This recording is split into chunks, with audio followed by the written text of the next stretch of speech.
The pricing info and launch details for Marathon have leaked online. A data miner has found details on the pricing, season pass, and even launch weapons.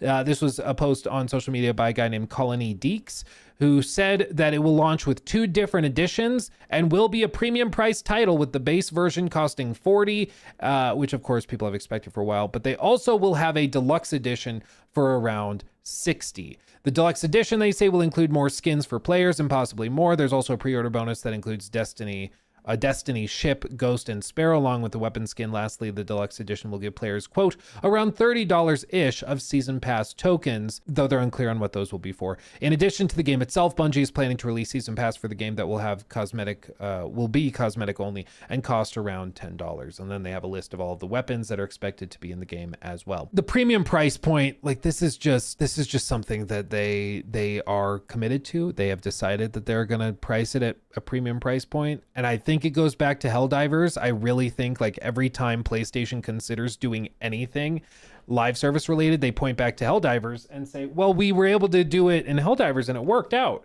And that's true.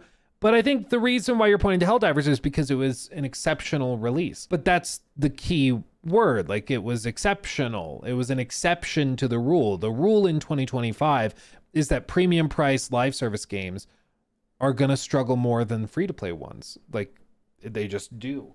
There's so many hurdles to get people into your game to begin with, because you're not just trying to win over, especially in a game like this, you're not just trying to win over one player, you're trying to win over 3.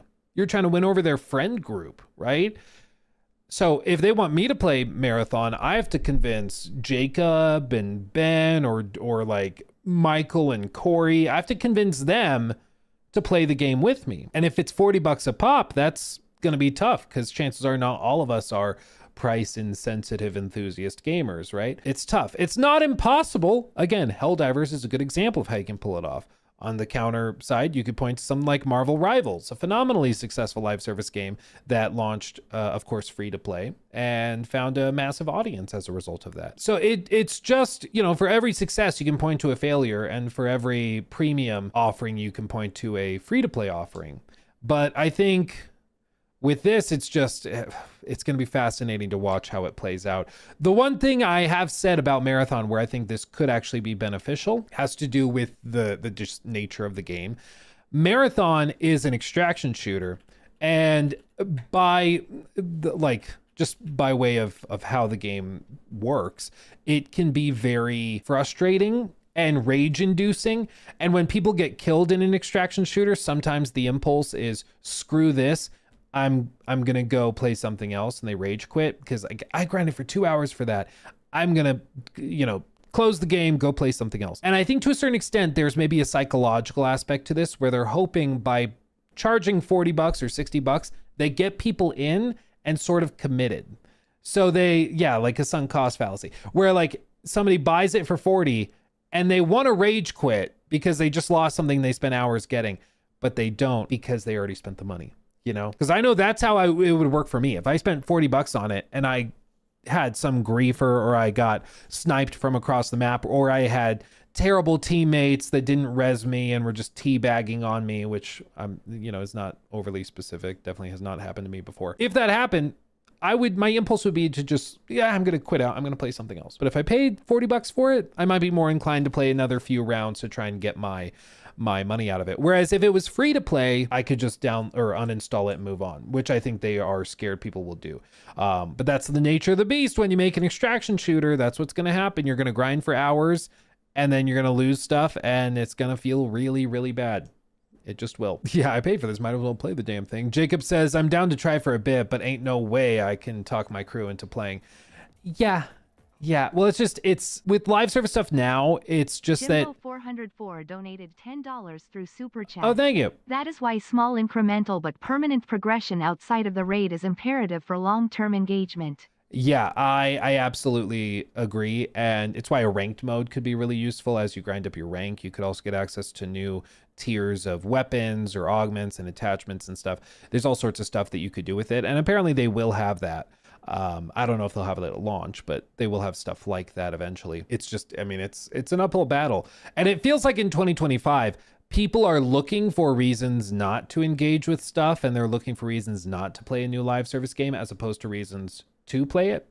And I think when you have a game like this, there's 1,000 reasons not to spend the money on it, not to play it, and only a few good reasons to play it. And that makes it a lot more difficult to sell it to people. Now, I had fun with Marathon when I tried it. I put, I don't know, 15, 20 hours or something into it. And I felt after that, I had seen pretty much everything that their playtest had to offer. They've apparently made major improvements and major changes. They've totally overhauled a lot of the playable characters that they call runners. They've reworked movement, time to kill. They've reworked environmental stuff. They've reworked loot, UI, like they have proximity chat now. I've seen conflicting reports. There may even be a solo queue. We're not sure about that yet, but maybe. So it's hard to say right now exactly how much better it is, but apparently they've made a lot of improvements, and I'm excited to see what those improvements look like. Time will tell. Time will tell. They're doing another playtest. They just announced that they're opening it up to people. I won't be doing it because I want to be able to talk about it when I see it. So I'm gonna wait, just like everybody else who's not doing the playtest. But I'm sure we'll see leaks and stuff because it happened last time too.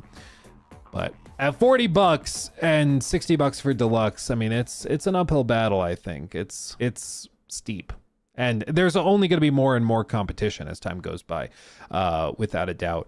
For example, like Arc Raiders being the obvious one. Shout out Jester95 for the super chat. Arc Raiders, which looks, and when I tried it, was very, very solid. Other games like Exoborn, Tarkov obviously is another one. Arena Breakout is another one that just came to Steam and is much more like Tarkov than like Exoborn is. So there's a lot of competition in the extraction shooter space, and there's still more coming and that have been announced and are expected to release in the next year or so. It's just an incredibly competitive marketplace right now. And Bungie does have a massive reputation that is certainly going to help them, at least I think, but this game also has a lot of baggage at the same time. So we'll see. We'll see, but they seem to be sticking to their guns with that $40 price point. They're not walking it back. They're sticking to it, and we'll see if it works out. We'll see. I think we probably hear about it early next month. Maybe they announce a play test or something before that, but we should be hearing something about it soon. Say what you love about Bungie, but they do know how to do gunplay. Well, and yeah, and the AI is really, really well done. I've noticed in Marathon, it was really well done. Some of the bot AI was like so good at times we couldn't tell if it was a human player or NPC. Like, it was that good. It was very impressive. He took my thing.